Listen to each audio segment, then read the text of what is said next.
Hello, YTPC. This is Ethan, Parsimonious Piper here. Who have I got on the other end of the line? Hi, everyone. This is Dr. Rockwood, or Serge, if you like. Thanks very much for having me on the show. I've been looking forward to this. Well, tell me what you're smoking.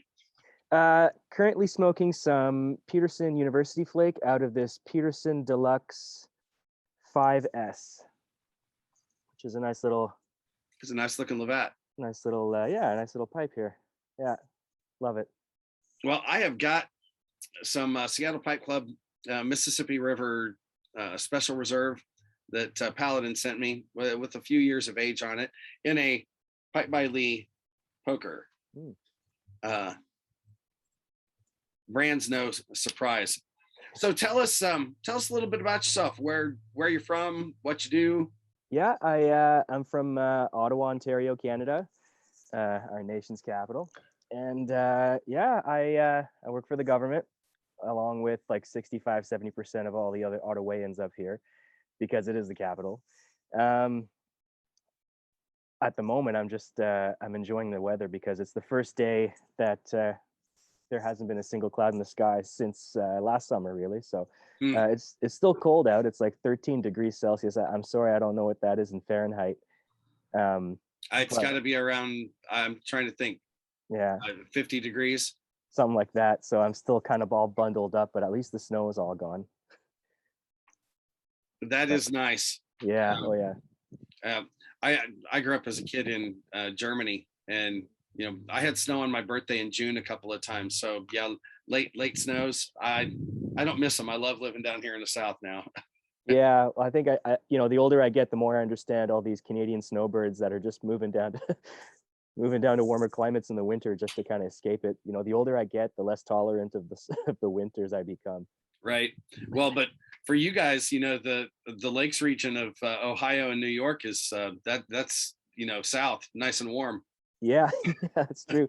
I got some family. They just moved down to Virginia, and last week it was like 30 degrees Celsius, and they're out golfing, and it was snowing up here. Yeah, it was over Easter weekend. They were having beautiful weather down there, and it snowed where we were. Yeah, I bet they were, because we had a nice weekend here. Really jealous. So tell me, how long have you been smoking a pipe?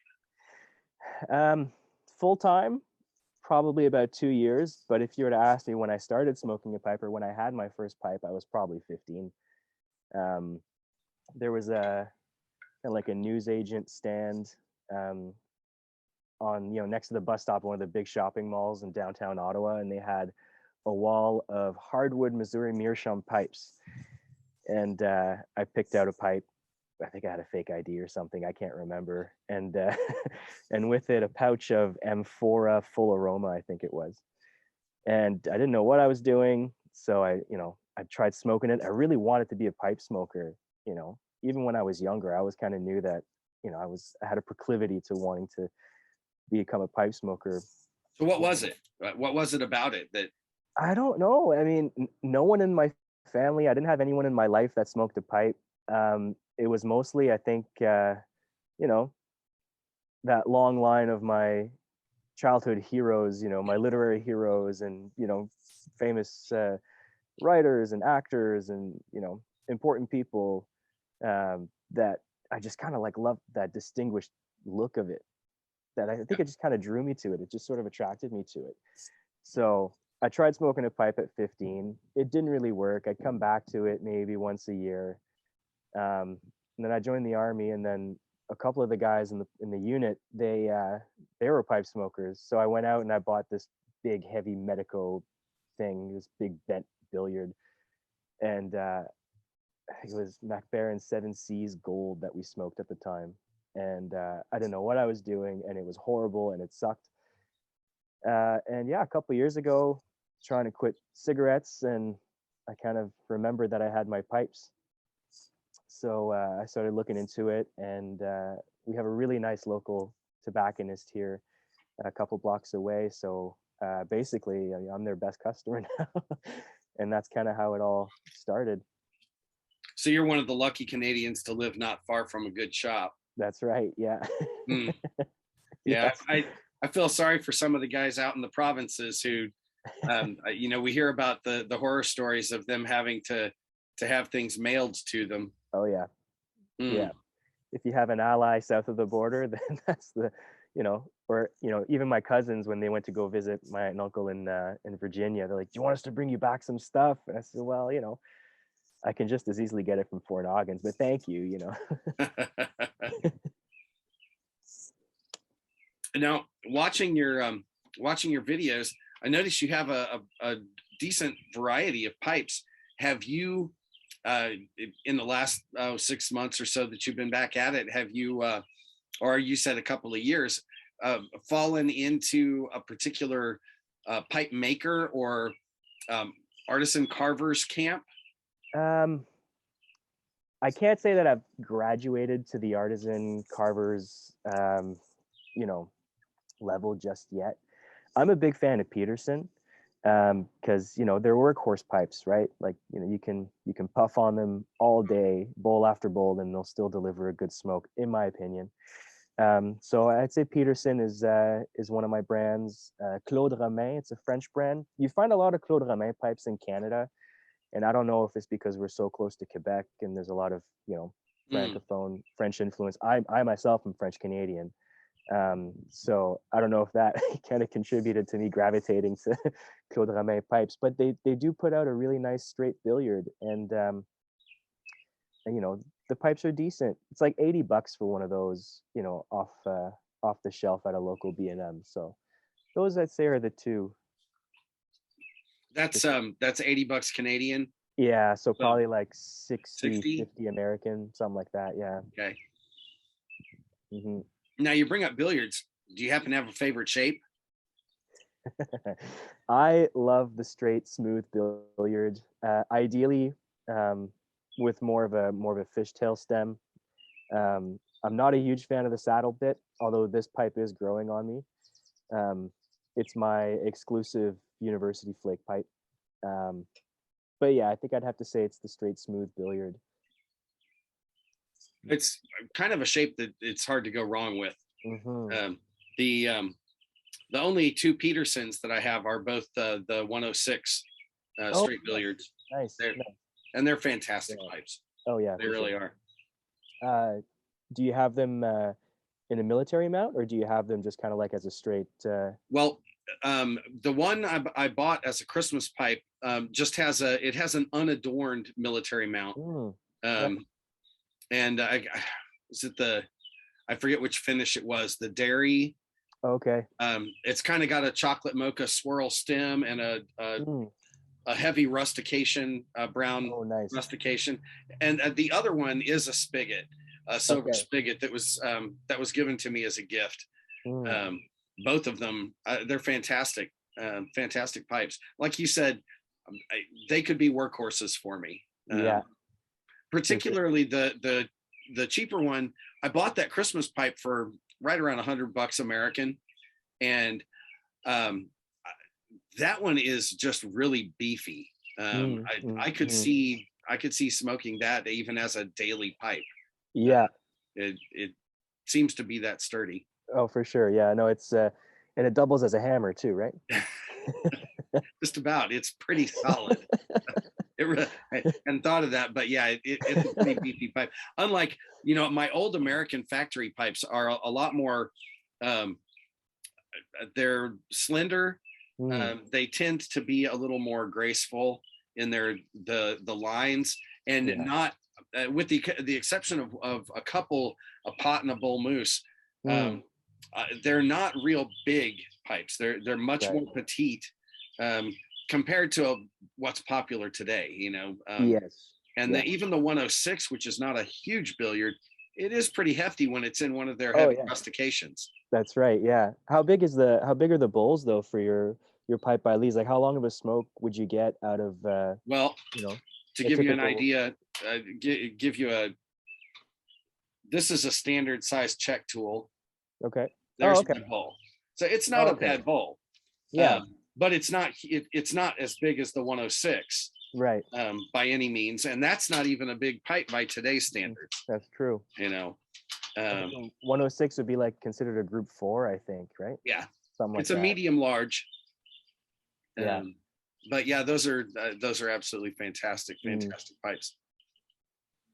I've been well, I've been getting into Rossi's not by choice, but because I can't really afford many Savinellis at the moment as well. So I've got a few Rossi's as well. So I've got a Prince Rossi and I've got an Author 320. I was going to ask if you, of course, had a 320 because that seems to be the big Savinelli shape.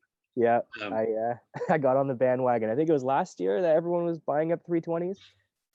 I was fortunate again to be gifted one, and Okay. it's a great pipe. I mean, sturdy. It feels great in the hand. Nice thick walls. Yeah, Smokes everything you throw at it. absolutely. I can see why they're popular.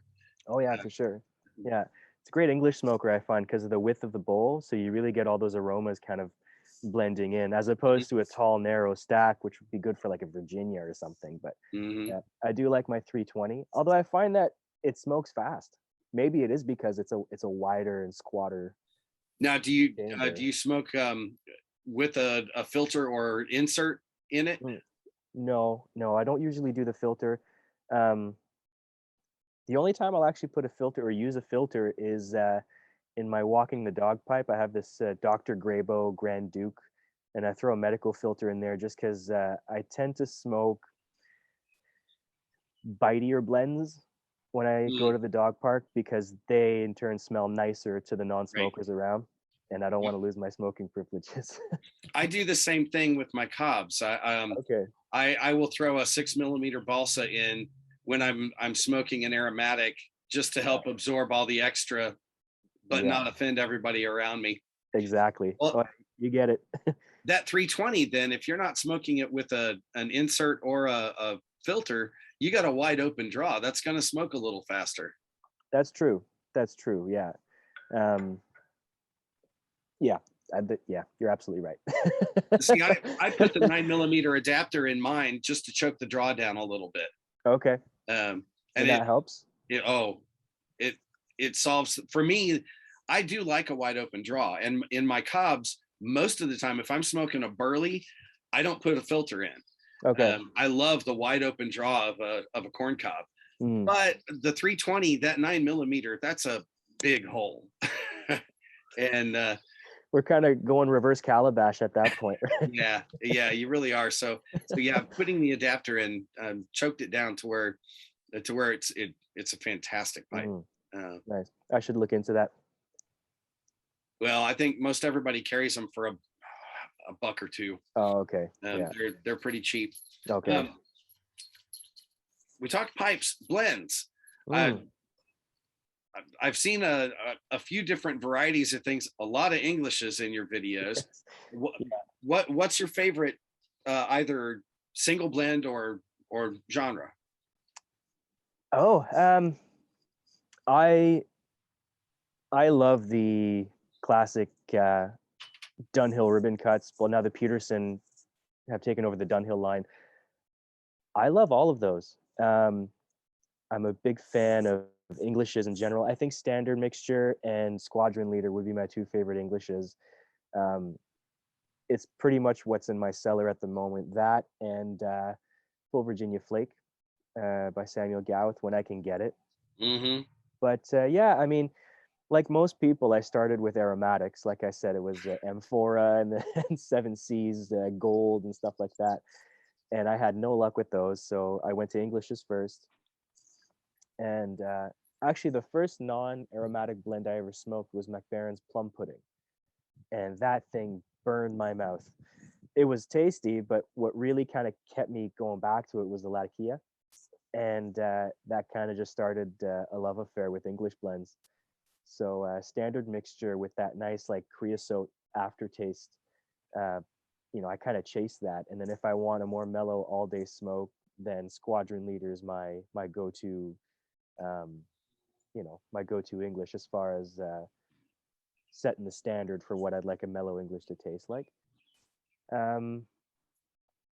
University Flake, it's a Virginia Burley with a little bit of plum to it. I think,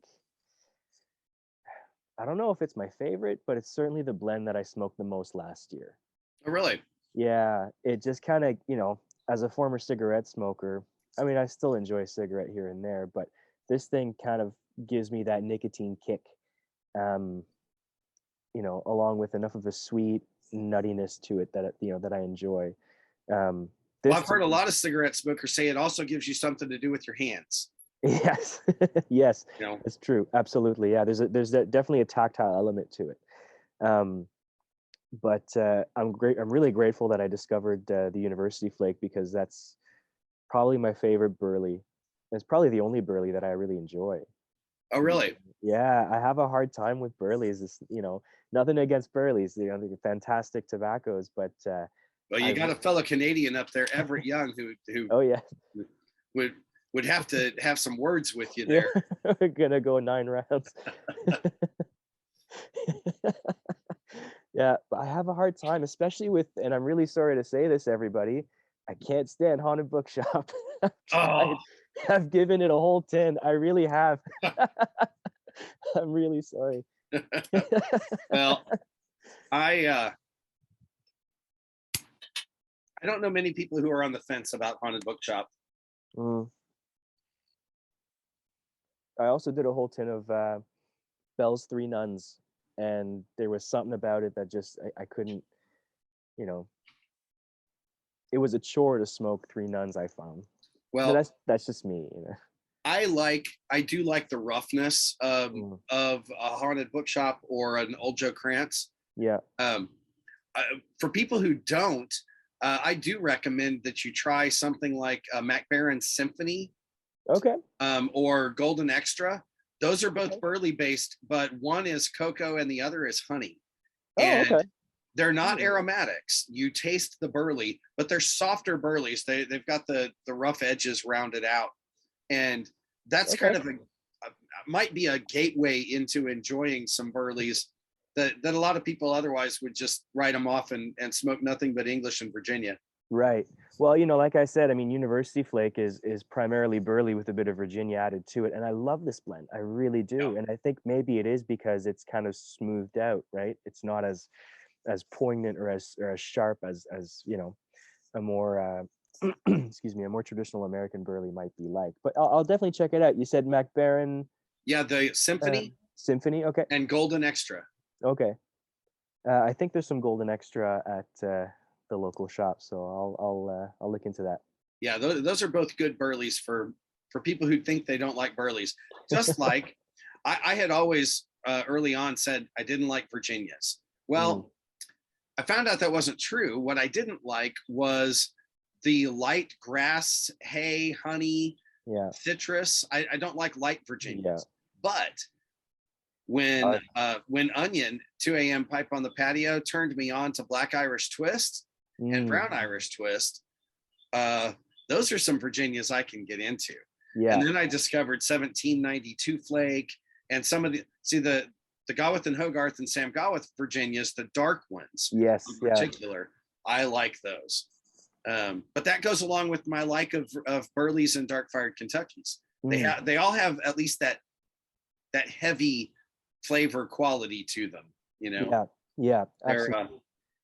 It's more complex. It's richer. It's darker, right? I totally agree with you when it comes to Virginias. I'm a big fan of Phil Virginia Flake, of course, but the brightest I would go is probably Capstan Blue, the original Flake. mm, Anything brighter than that, it kind of falls short to my palate. Um, Although I must say, I've really been enjoying GLP's Union Square, ah and I think it's a nice blend of the darks and the lights. But I think the darks do kind of take it over, which is the reason why I've been enjoying it a lot. yeah. Yeah. The some of the Virginias, the straight Virginias that everybody really likes, the Orlick Golden Slice and things Yeah. like that. Yeah, I have trouble getting into those. I completely understand. Yeah, me too. Or like Now, Golden Slice. I got a tin, and I'll smoke a bowl of it once a week or something like that. But it's always on the go.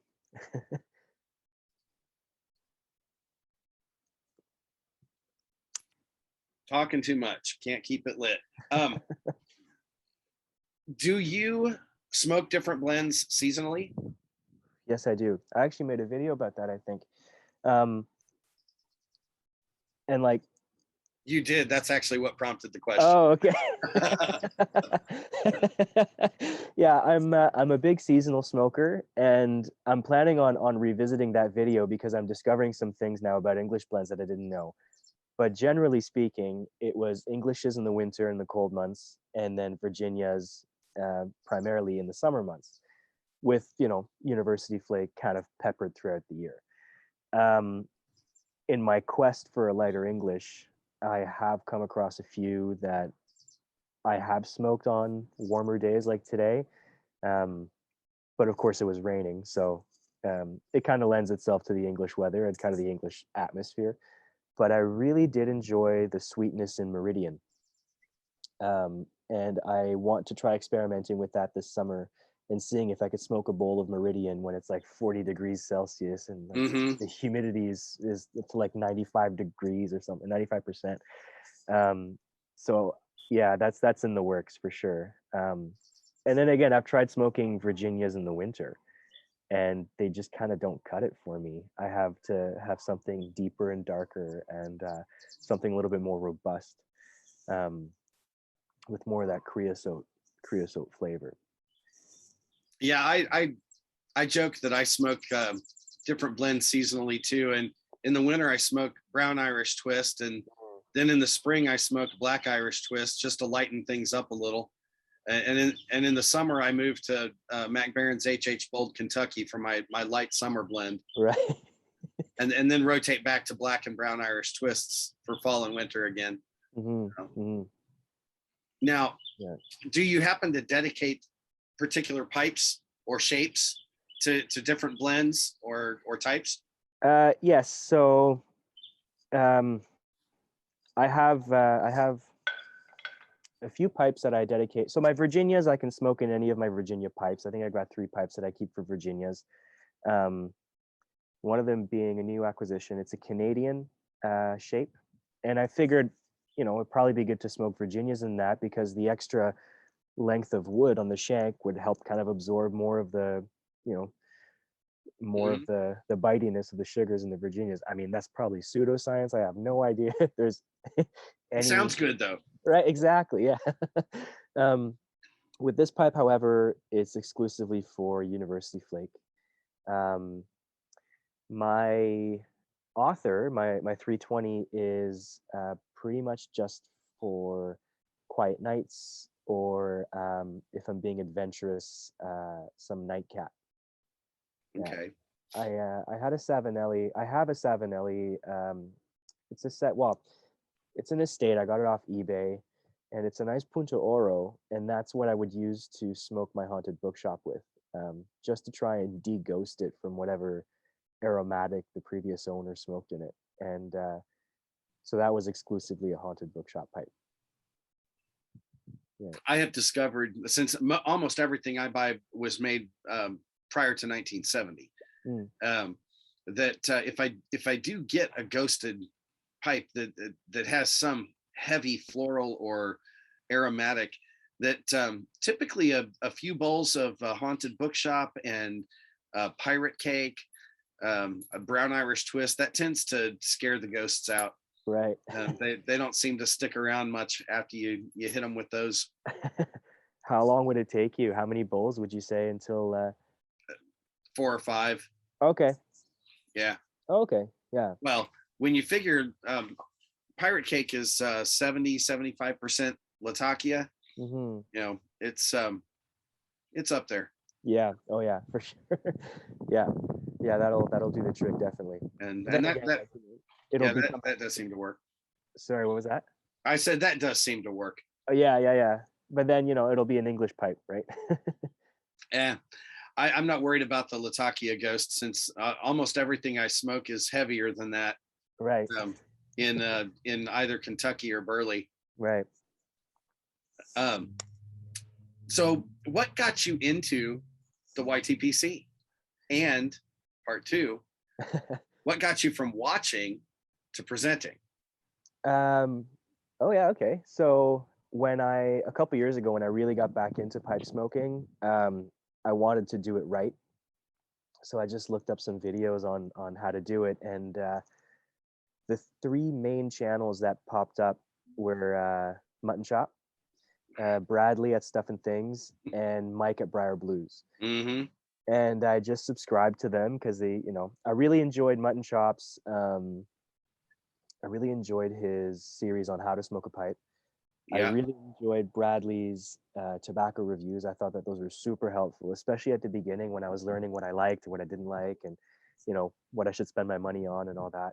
And I really enjoyed Mike's explanations of various pipe shapes and how they smoke and what they do and what you can use them for and stuff. What blends are lend themselves better to certain shapes, etc. So those were that was the triumvirate. Those were the three presenters that I subscribed to. And last fall, Mike at Briar Blues did his Italian cooking challenge. Yeah, I saw you won. Yeah, Prize at that. I got a nice Phil Rivara scraper, or reamer rather. Yeah, So those yeah, are gorgeous. they're beautiful. Yeah, and they're sharp. I've cut myself on those things. He warns you. Yeah, he does.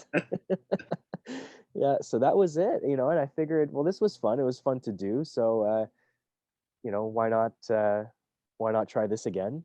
And yeah, it initially started off with like me showing off my pipe collection and trying to do some artsy, spacey thing where you can only see my hands and I'm explaining what the pipes are and stories behind them.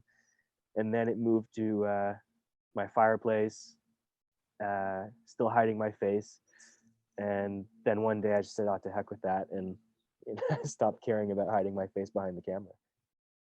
Well, that might be more natural, I suppose, to a lot of people significantly younger than myself.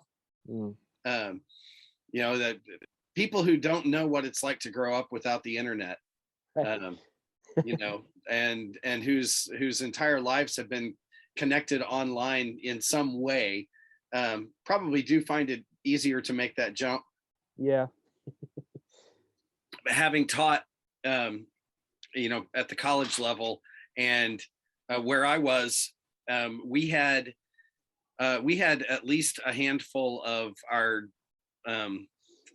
lectures videotaped at random every semester. Okay. So you kind of got used to the idea of being in front of camera. It was no big deal for me, but I know a lot of guys, rather uncomfortable the first couple of months even that they're in front of a camera. Yeah. You came across very natural in your first stuff. Oh, thanks. I appreciate it. So I appreciate it. Thanks. Yeah. And I mean, end of the day, I remind myself that this is it's a fun hobby, right? Making videos and kind of, letting people know what I think about pipes and pipe tobacco. So more than anything, I try to just have fun with it. How'd you pick your channel name? So Rockwood is a combination of my last name and my wife's last name. And when we got married, we were thinking about legally changing our names to Rockwood, kind of putting the two together. Of course, me being from Ontario, it's common for your partner to take your name, but she's from Quebec, she's from Montreal, where in the French system, you keep your name, even if you're married. So we wanted to do something different. Rockwood was like the middle ground. Right. And then we realized it's such a pain to have to legally change your name, and you got to modify everything, and you got to, not only go to the bank, but get your new social insurance numbers, and then, all of your university diplomas and your records and your job. And so it's too much of a pain. So we didn't do it, but I kept the name Rockwood for the channel just because I figured, well, that's pretty cool. It's easier to pronounce than my French last name. So. Well, then thank you. We'll take that as a plus. Right. Now, you got into the YTPC like a lot of us did, probably looking for information. And I don't think there's anybody out there who had a whole series of videos that were any better than Mutton Chops. Oh, yeah. In terms of just in such a relaxing way, not making you feel like an idiot. That's right. helping you keep your pipe lit without scorching your mouth. That's right. You know, he was absolutely fantastic. What keeps you here? What do you like about the Um, YTPC? More than the content, I think it's the presenters now. You know, um, I just really enjoy seeing all you guys come up with videos, and whether it's showing off a new pipe, whether it's a yabo, whether it's I don't know, a giveaway, or just some ramblings. I find it interesting. There's a reason I follow all your channels, right?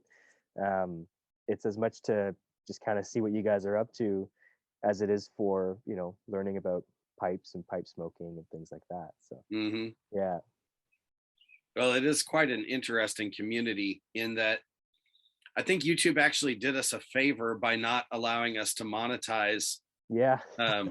tobacco related channels, or at least most of the videos you can't monetize, uh, because in that sense, we aren't competing with each other for customers That's right. in our viewers. Yeah, We're got a fly bothering me here. We're sharing something together. And exactly. you don't see the kind of encouragement of new channels and such in other areas. That's Um, true. I've got I have a relative who is a very large YouTube channel, one of the very largest, Oh wow, and okay. makes a ton of money off of it. But it's cutthroat, Right. and it's nasty between him and his competitors. It's not something that's pleasant in the slightest. Yeah. Uh, and Yeah. and yeah, I just no interest in that. I love that about the YTPC too. Yeah, Hmm. it really is the people. Yeah, and there's like you said, like you're not fighting anyone off, you're not competing with anybody. um it's really just it's a video forum, really. It's like going to your favorite conference, right? We were talking about academia before you press the record button, and it's like, you know you look forward to going to conferences not only to learn about the subject matter, but to see your old friends who work at different universities and different schools and stuff like that, right? So Hmm. um excuse me. So that's kind of what the YTPC is for me, at least. It's fun just catching up. I agree. And Yeah. uh, once the pandemic and lockdowns hit, I think it's how we connected when Mm, all of our pipe and cigar shops were closed, and you literally couldn't run into anybody that you right. knew anymore. Exactly. It was very nice. Oh, All right, absolutely. next to last question. Outside of pipes, what are your hobbies? What else do you do? uh well, I enjoy writing, but at the moment I'm learning violin. Really? Yeah, so I've been taking lessons for about 3 years, I think, every week. So I do that. I take care of our little puppy. He's getting neutered on Tuesday, so that's gonna be fun. So Get that cone of shame for a couple of weeks. that's right, yeah. But yeah, no, I like to write. I like to play music. Um, uh, as much as sometimes practice is a chore, it does make perfect. So in my Well, spare perfect time, practice makes perfect. well, that's true. Practice makes permanent. Yes, bad So practice makes yes. nothing. Uh-huh. Yeah, good practice makes perfect. That's very true. You sound like my teacher. Well, I've been playing piano for 40 some years Oh now, wow, nice. That's and amazing. well, no, it's not amazing, and that's how I learned that bad practice makes permanent, because when I practice something Mm, poorly, my fingers memorize it poorly. yeah. So so That's yeah, a it's a hard lesson to learn, but Yeah. Oh yeah. That's what my teacher tells me every week. He goes, if you practice with bad intonation, you're just gonna play with bad intonation. mhm, Yeah, I have yeah, to, yeah, that and learning how to not play as quickly. sure, Yeah. yep. So Well, I learned that in terms of learning to play a piece, a difficult piece that had fast fingerings on the piano, that slow is smooth, Hmm. and smooth is fast. Yes, And absolutely. it works for me. I practice everything Absolutely. slowly, and the smoother you get on it, the easier it is to pick up the speed. Oh yeah. Now, did you start out with by playing any other instruments before the violin? Yeah, well, so I started out on the piano when I was about 7. Um, I did that for a few years, and I think when I was 10 years old or something, I picked up my dad's guitar. And of course, that being the sexier of the instruments when you're a teenager, I kind of ran with the guitar. So I played guitar for many, many years, and I was okay. We had a little band going as well, so that was fun. Um, and and then I just stopped for a good 10 years. Hmm. And out of the blue, my buddy was like, "Yeah, I got a violin from my mom for Christmas a couple years ago. I haven't touched it. I'm thinking about selling it on eBay or whatever, Kijiji." And I said, "I'll take it off your hands." Just like that, I just wanted a violin. I like the sound, so I contacted a friend of the family who's a violinist, and I said, "Hey, I bought a violin. Can you start giving me lessons?" Um, but he was the one who taught me piano as well, so he knows how I learn. He knows, Sure. my my bad habits, and he knows the things that I can do okay. So yeah, he's been good. He's fully transitioned me from the piano to the violin now, but he's been really good at helping me with my practice, and he's put together a really nice curriculum. Well, my daughter played cello when she was Mm, in grade school through high school, and I I hope that your teacher has helped to minimize the discomfort and pain of a learning string player for oh the yeah. people around you. I have a very patient wife. She's always walking around with her AirPods in, and I wonder why.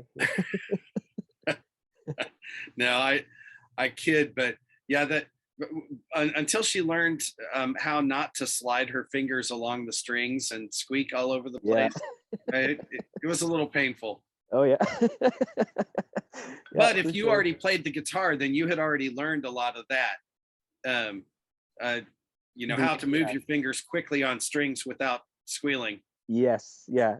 So, there's a lot that I could superimpose to the neck of a violin from the fretboard of the guitar, but no, it's I guess, this is just one of those things where, you just need to keep practicing and keep doing it so that your fingers kind of learn by themselves. Well, you'll have to I share know. something with us sometime. Yeah, for sure. Yeah, I wouldn't Now mind. that we Yeah. know you play, Yeah, for sure. I'll get a little piece going. fantastic. Well, I'm going to bring it now to the last question. Do you have any parting words, a salutation for your fellow YTPC members here? Uh Well, first, I want to say thanks, Ethan. This is really fun. It was very generous as well. So thanks It for has reaching been. out. I had a blast. Yeah.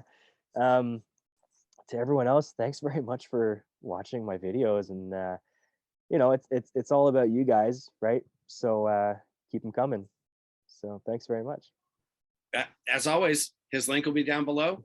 Go take a look at his channel, give him a sub, give him a little encouragement. And with that, folks, light something you like. Enjoy your afternoon.